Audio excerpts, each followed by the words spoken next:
आज हम लोग आपकी कक्षा 12 में कवि जगन्नाथ दास रत्नाकर जी द्वारा रचित उद्धव प्रसंग के 7वें पद्यांश का संदर्भ, प्रसंग, व्याख्या और काव्य सौंदर्य लिखना सीखेंगे। लेकिन सबसे पहले हम लोग हमेशा की तरह एक बार इस पद्यांश को पढ़ेंगे और इसमें जितने भी शब्द आए हुए हैं पहले इन सभी शब्दों पर एक नज़र डालेंगे और यदि इनमें से किसी का भी अर्थ कठिन होगा तो पहले उसका सरल अर्थ देखेंगे, फिर हम लोग इस पद्यांश की व्याख्या को सीखेंगे। तो चलिए सबसे पहले हम लोग इस पद्यांश में आए हुए सभी शब्दों का सरल अर्थ देख लेते हैं। उद्धव यह नाम है जो श्री कृष्ण का संदेश लेकर के मथुरा से गोकुल में गोपियों के पास आए हैं, तो उनका नाम है उद्धव, तो ऐसे ही रहेगा। ये भी सरल है, ऐसे ही रहेगा। सुधव मतलब सीधा। सौ मतलब सा, तो जब दोनों को एक साथ ले लेंगे सुधव सौ तो हो जाएगा सीधा सा। ठीक है, सीधा सा। संदेश सरल है, कोई दिक्कत नहीं है। कह दीजो मतलब कह देना। एक गिनती है तो ऐसे ही रहेगा। जानती मतलब जानती। अनेक, देखिए अनेक सरल है, आप चाहें तो इसको अनेकों कह सकते हैं, अनेकों। न मतलब नहीं, न माने नहीं। विवेक, देखिए विवेक का मतलब होता है विवेक, और विवेक का मतलब होता है सही और गलत को जानने की क्षमता। लेकिन हम लोग इतना लंबा नहीं कहेंगे, हम लोग विवेक को विवेक या विवेक कह के ही व्याख्या कर लेंगे। ब्रजबारी मतलब ब्रज की बालाएं, जो ब्रज की गोपियां हैं उनके लिए आया है कि ब्रज की बालाएं। ठीक है, ब्रजबारी है, सरल है, कोई दिक्कत नहीं है। कह मतलब कहते हैं। कौन? रत्नाकर, तो कवि का नाम है, ऐसे ही रहेगा। असीम, देखिए असीम सरल है, लेकिन इसका अर्थ होता है जिसकी सीमा ना हो, जो बहुत विशाल हो, जो बहुत बड़ा हो, जिसकी सीमा ना हो। रावरी मतलब आपकी, ये श्री कृष्ण के लिए आया है, तो हम लोग कह सकते हैं हे श्री कृष्ण आपकी। तव मतलब तव माने तो। क्षमा मतलब क्षमा करना। क्षमता का मतलब शक्ति, क्षमता माने शक्ति। कहाँ लव, देखिए कहाँ लव का मतलब है कहाँ तक, लेकिन हम लोग थोड़ा सा अपनी सुविधा के अनुसार इसको बदल के बोलेंगे, इतनी कहाँ है। ठीक है। अपराध की, कोई दिक्कत नहीं है, ऐसे ही रहेगा, अपराध की। हमारी है, सरल है, ये गोपियाँ अपने लिए कह रही हैं कि हमारी हैं। दीजय मतलब दीजिए, और सरल है। ताजन का मतलब होता है दंड या सजा, और दूसरा इसका अर्थ होता है कोड़े मारना। तो कोड़े मारना भी एक जो है सजा ही है, तो हम लोग दंड कह लेंगे, कोई दिक्कत नहीं है। सबय मतलब वो सब जो सरल है। मन भावे मतलब मन को अच्छा लगे। पर माने किंतु या लेकिन, दोनों होता है, जो आपको अच्छा लगे। कीजय मतलब कीजिए। न मतलब नहीं। दरस मतलब दरस माने दर्शन। रस माने आनंद, तो जब दोनों को साथ लेंगे दरस रस, तो हो जाएगा दर्शन का आनंद या दर्शन के आनंद, जैसा वाक्य में बैठ जाए। वंचित माने वंचित, और वंचित का मतलब होता है किसी को किसी चीज़ से रोक देना, वो चीज़ उसको न मिलना, तो वंचित, हम लोग वंचित ही कह लेंगे। विचारी मतलब विचार कीजिए, वो गोपियां हैं, वो कृष्ण को कह रहे हैं कि विचार कीजिए। है, सरल है, कोई दिक्कत नहीं है। भली है मतलब अच्छी हैं, वैसे भली हैं ये भी सरल ही है, अच्छी हैं। बुरी है मतलब खराब हैं, बुरी हैं का मतलब खराब हैं। औ माने और, सलज्ज, सलज्ज मतलब लज्जाशील, लज्जाशील। निर्लज्ज, निर्लज्ज माने लज्जाहीन, लज्जाहीन। हूँ है मतलब भी हैं, हूँ है मतलब भी हैं। जो, जो कहो, दोनों को साथ लीजिए। जो कहो मतलब जो भी कहो, जो कहो मतलब जो भी कहो। सो है मतलब वो हैं, वो हैं। पैमाने, पैमाने किंतु या परंतु या लेकिन तीनों होता है, जैसा आप वाक्य में बैठा सकें। परिचारिका, परिचारिका का मतलब होता है सेविका या नौकरानी, तो सेविका ज़्यादा अच्छा है, हम लोग सेविका ही कह लेंगे। तिहारी, तिहारी मतलब तुम्हारी, ये गोपियाँ कृष्ण को कह रहे हैं कि हम तुम्हारी, ठीक है सरल है, कोई दिक्कत नहीं है। तो सभी शब्दों का सरल अर्थ हम लोगों ने देख लिया। अब हम लोगों को इस पद्यांश का संदर्भ और प्रसंग लिखना है, फिर उसके बाद हम लोग इसकी व्याख्या को सीखेंगे। तो चलिए सबसे पहले हम लोग इसका संदर्भ लिख लेते हैं।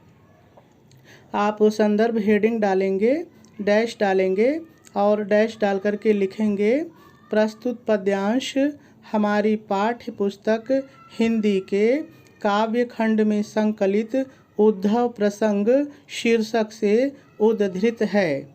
इसके रचयिता श्री जगन्नाथ दास रत्नाकर जी हैं। पूर्ण विराम लगा देंगे और आपका संदर्भ पूरा हो जाएगा। चलिए अब हम लोग इसका प्रसंग लिख लेते हैं। तो आप प्रसंग हेडिंग डालेंगे, डैश डालेंगे और डैश डाल करके लिखेंगे प्रस्तुत पद्यांश में कवि ने गोपियों द्वारा कृष्ण को भेजे जाने वाले संदेश में उनके अनुरोध और उनके स्वभाव का बहुत ही मार्मिक वर्णन किया है। पूर्ण विराम लगा देंगे और आपका प्रसंग भी पूरा हो जाएगा। चलिए अब हम लोग इस पद्यांश की व्याख्या को सीखते हैं। तो कवि कहते हैं, उद्धव यह सुधव सौ संदेश कह दीजो एक, जानति अनेक न विवेक ब्रज बारी हैं।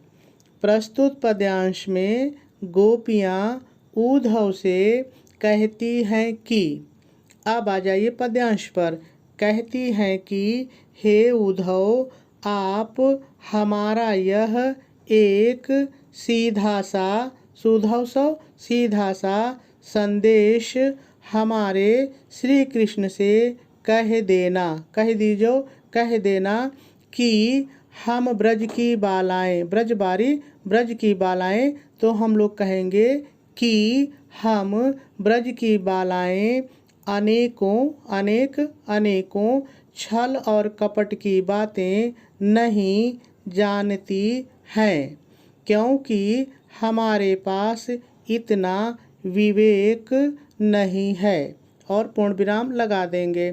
चलिए एक बार फिर से हम लोग इन दोनों लाइन की व्याख्या को सीखते हैं, लेकिन इनकी व्याख्या को सीखने से पहले आप जरा सा इन दोनों लाइन का भाव मेरे शब्दों में सुन लीजिए। देखिए इन दोनों लाइन में है क्या कि जो उद्धव हैं वो मथुरा से श्री कृष्ण के निर्गुण ब्रह्म का संदेश लेकर के आते हैं और कहते हैं कि कृष्ण ने कहा है कि अब तुम निर्गुण ब्रह्म की उपासना करो, अब वो तुमसे नहीं मिलेंगे। गोपियाँ बहुत दुखी होती हैं और जब उद्धव मथुरा जाने लगते हैं तो उनसे क्या कहती हैं, यही इसमें दिया गया है। तो देखिए क्या कहती हैं। गोपियाँ कहती हैं कि हे उद्धव, जब आप जा ही रहे हैं तो हमारा यह एक सीधा सा संदेश हमारे श्री कृष्ण से कह देना कि हम ब्रज की बालाएं अनेकों छल और कपट की बातों को नहीं जानती हैं, क्योंकि हमारे पास इतना विवेक नहीं है। यानी कि गोपियाँ ये कहती हैं कि क्या सही है क्या गलत है हम कुछ नहीं जानती हैं, हम तो बस इतना जानती हैं कि हम अपने कृष्ण से प्रेम करती हैं, इसके अलावा हम छल कपट की कोई भी बात नहीं जानती हैं। यह संदेश हमारा जाकर के श्री कृष्ण से कह देना, बस यही बात इसमें कही गई है। लेकिन चलिए हम लोग लाइन पर चलते हैं और एक एक शब्दों के माध्यम से देखते हैं कि कैसे कहा गया है। तो देखिए मैंने कहा कि सबसे पहले आप व्याख्या हेडिंग डालेंगे, डैश डालेंगे और डैश डाल करके पहले थोड़ा सा लिख लेंगे क्या लिखेंगे, ध्यान से सुनिए। प्रस्तुत पद्यांश में गोपियाँ उद्धव से कहती हैं कि, अब आ जाइए पद्यांश पर। कहती हैं कि हे उद्धव, आप हमारा यह एक सीधा सा संदेश हमारे श्री कृष्ण से कह देना कि हम ब्रज की बालाएं अनेकों छल और कपट की बातें नहीं जानती हैं, क्योंकि हमारे पास इतना विवेक नहीं है। और पूर्ण विराम लगा देंगे।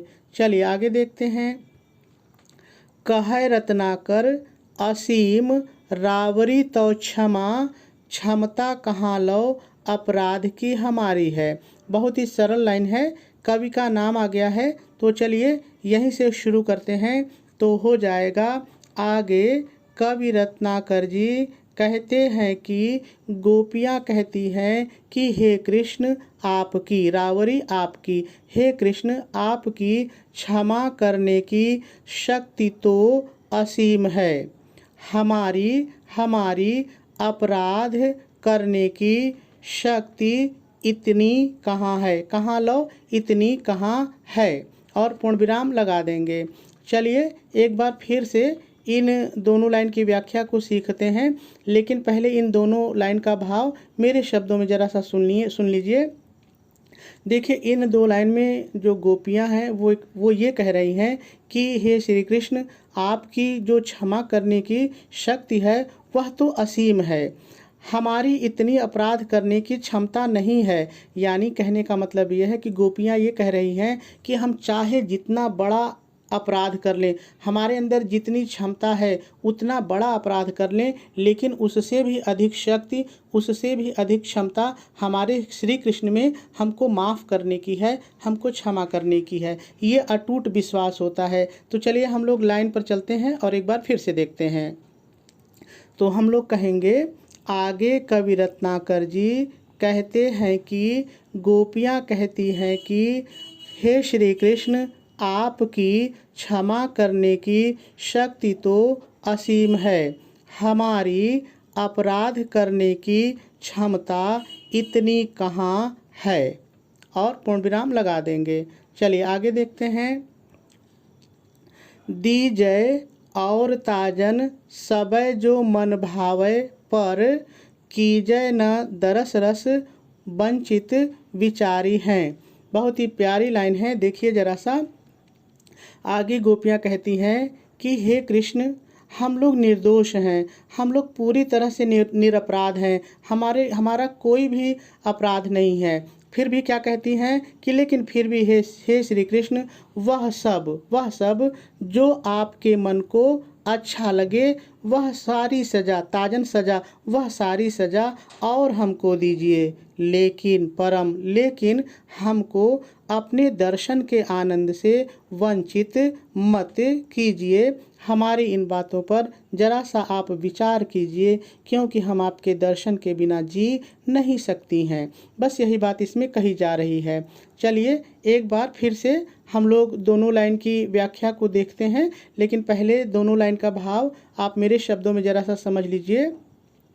देखिए इन दो लाइन में है क्या कि जो गोपियाँ हैं वो ये कह रही हैं कि हम लोग निर्दोष हैं, हमारा कोई भी अपराध नहीं है, क्योंकि हमारे पास तो विवेक ही नहीं है। क्या सही है क्या गलत है हम नहीं जानती हैं, हमने तो केवल आपको प्यार किया है। लेकिन उसके बाद भी हे कृष्ण आपको लगता है कि हम अपराधी हैं, तो वो सारी सज़ा, वो सब कुछ जो आपके मन में आए, जो भी आपके मन में आए, वो सारी सज़ा हम लोगों को और दीजिए, कोई दिक्कत नहीं है। लेकिन इतना ज़रूर करिए कि जो आपका दर्शन का आनंद है वो दर्शन के आनंद से हमको वंचित मत कीजिए, हम लोगों को आकर के अपना दर्शन ज़रूर दीजिए और हमारी इन बातों पर आप विचार कीजिए, क्योंकि हम आपके दर्शन के बिना नहीं जी सकती हैं। बस यही भावना इन दो लाइन में है। लेकिन चलिए शब्दों के माध्यम से फिर से देखते हैं। तो भाव के अनुसार थोड़ा सा आप जोड़ सकते हैं कि गोपियाँ कहती हैं कि हे श्री कृष्ण हम निरपराध हैं, हमारी कोई भी गलती नहीं है, लेकिन फिर भी वह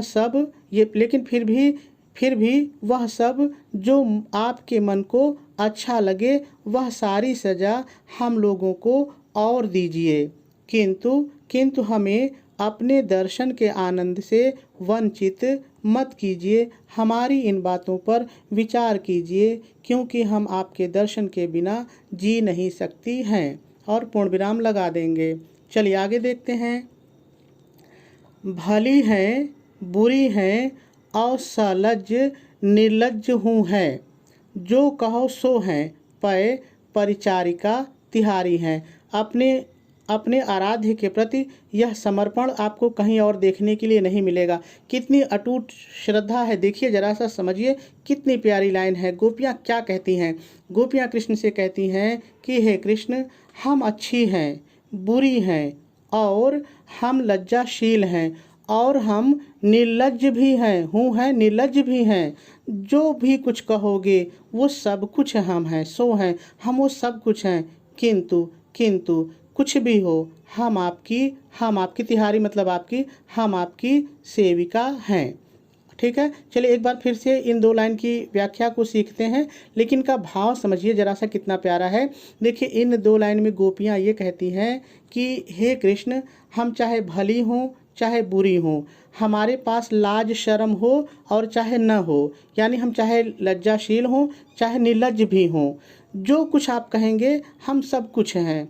गोपियाँ कहती कि आप जो कहना चाहते हैं हम लोगों को कह लीजिए, हम सब कुछ मान लेंगे, हम वो सब कुछ हैं। लेकिन कुछ भी हो, हम कितने भी बुरे हों, हम कितने भी अच्छे हों, लेकिन हे प्रभु हम आपकी सेविका हैं। बस यही बात इसमें कही जा रही है। लेकिन चलिए एक बार फिर से हम लोग शब्दों के माध्यम से देखते हैं।